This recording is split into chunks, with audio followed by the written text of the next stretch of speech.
शोहदाए Karbala का ये महीना है। मुहर्रम आते ही सुन्नियों के यहाँ इमाम हुसैन का तज़किरा छिड़ जाता है। लेकिन याद रखो मेरे अजीजों, मौला इमाम हुसैन का जिक्र करने वाले हम हुसैन आजम का जिक्र इसलिए नहीं करते कि रो धो करके सीना पीट लेंगे या मातम करके गम मना लेंगे। गम होना फितरी बात है, लेकिन मेरा ये मिशन है, मैं करबला की दास्तान सुनाता हूं तो इस नीयत से सुनाता हूं कि 80 साल का बूढ़ा भी सुन ले तो 25 साल की जवानी इसके अंदर आ जाए। हुसैन आजम का तज़किरा रोने धोने के लिए नहीं है, मुजाहिद इस्लाम बनने के लिए है। हर साल हम मुहर्रम की तारीखों में ये तज़किरे करबला के इसलिए सुनाते हैं, मुसलमानों अपने दिलों से खौफ निकालो। आज के दरिंदे अगर कुत्तों की तरह भौंकते हुए मोहल्लों में कहीं नजर आ जाएं और अगर चाकू छुरी तलवार से किसी को डराने की बात करें तो ऐ सुन्नियों, उनसे ये कहना तुम तो आज के कीड़े मकोड़े हो, 1400 साल से हम करबला सुनते आ रहे हैं।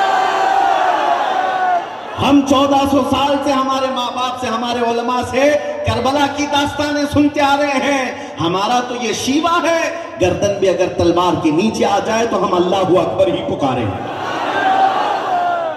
No compromise.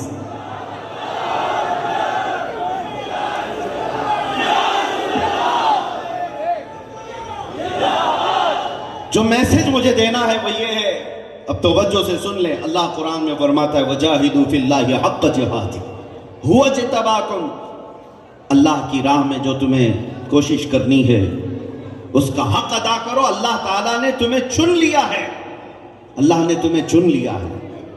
और आपको मैं ये बताना चाहूंगा कि तुम्हें ये प्राउड फील होना चाहिए, तुम्हारे अंदर फख्र होना चाहिए कि मैं मुसलमान हूं। और उस पर मजीद ये है कि अल्लाह ताला ने मुसलमानों में भी आपको इश्क रसूल की दौलत दी है। हाँ, अहले मोहब्बत में तुम्हारा शुमार है, रसूलुल्लाह के आशिकों में तुम्हारा शुमार है।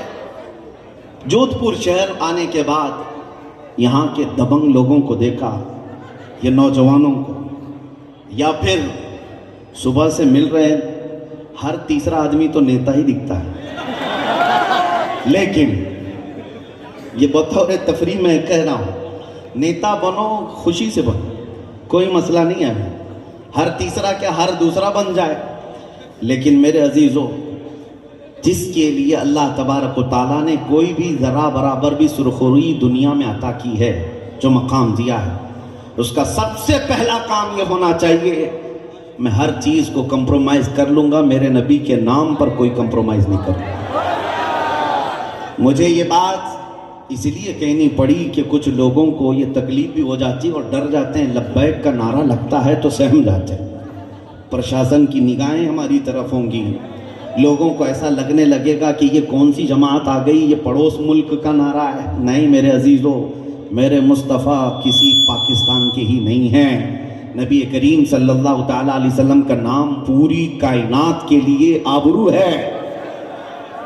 आबरूए मां सनाम मुस्तफ़ा, मेरे रसूल पाक सल्लल्लाहु अलैहि वसल्लम की मुताल्लिक इकबाल ये कहता है, हम सब की इज्जत और आबरू मुस्तफ़ा के नाम से वाबस्ता। डर और खौफ के साथ हुजूर की बात करने में कभी इस तरह झिझकना नहीं चाहिए।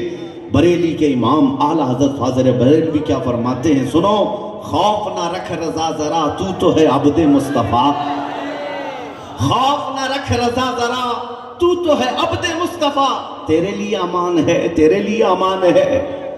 यहाँ पर जिन लोगों को ऐसा लगता हो, मैं उत्तर प्रदेश में एक प्रोग्राम में था और उसके बाद दूसरे चंद दिनों के बाद एक आलिम दीन थे, मौलाना साहब से आए, कहा कि हजरत आपके जलसे में बैठा था, आस पड़ोस में बैठने वाले तवज्जो से सुन लीजिए, आपके साथ फ़ोटो में आ जाते हैं तो दूसरे दिन से हमारे लिए भी तहकीकात शुरू हो जाती है। मौलाना साहब ने कहा, दूसरे दिन ही पुलिस वालों ने मुझे बुला लिया थाने पे, कहा कि आप उस वहाँ बैठे हुए थे और बहुत लब्बैक लब्बैक के नारे लगा रहे थे। तो मैंने कहा क्या बात है, आपको क्या है? कहा, उन्होंने कहा कि केस फला हालात ऐसे हो गए, आपके ऊपर केस डाल देंगे, कोई सेक्शन लगा देंगे। लगाया अगरचे नहीं। मैंने उनसे कहा, आप डरे हैं इस बात पर? डरे हुए हैं? मेरे अजीज भाई, मैं उनसे कहा फख्र करो, दुनिया चोरी करके थाने जाती है, तुम रसूलुल्लाह का नाम लेकर थाने पहुंचे हो। इससे बड़े फख्र की बात क्या है? तुम नबी पाक सल्लल्लाहु अलैहि वसल्लम का नाम लेकर पहुंचे हो। मेरे ताजु शरिया रहमतुल्लाह ताला अलैह फरमाते कि अगर उनके नाम पर हथकड़ियां लगाई जाएं तो ये दुनिया का सबसे कीमती जेवर होगा, ये सबसे कीमती जेवर होगा। खौफ ना रखो, डरो नहीं। हाँ, चोरी करके जाना है, मार धाड़ करके जाना है, किसी का रेप करके कोई गया है, उसके लिए जिल्लत है। नबी पाक सल्लल्लाहु ताला अलैहि वसल्लम के नाम पर गया है तो वो बिलाल हबशी का वारिस है, वो खुबैब इब्न अदी खब्बाब इब्न अल-अरत का वारिस है। नबी करीम सल्लल्लाहु ताला अलैहि वसल्लम की बारगाह में चले जाना, कल क़यामत के दिन खड़े होना। अगर दुनिया ने पकड़ करके तुम्हें जुर्मों की सजा दी थी, यहाँ पर बारगाह मुस्तफा में तो सबको पहुंचना है क़यामत के दिन। अर्ज करना, या रसूल अल्लाह, दुनिया में मुझे आपका नाम लेने की वजह से हथकड़ियां लगाई गई या मारा पीटा गया है।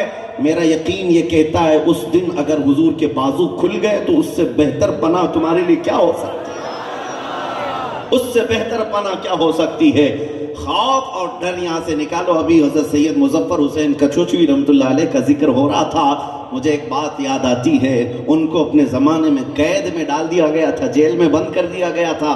तब उन्होंने एक मशहूर शेर लिखा था, मुजफ्फर को मुक़य्यद न समझ ऐसे याद, मुजफ्फर को मुक़य्यद न समझ ऐसे याद, मेरी ये असीरी भी सुन्नत आबाई है।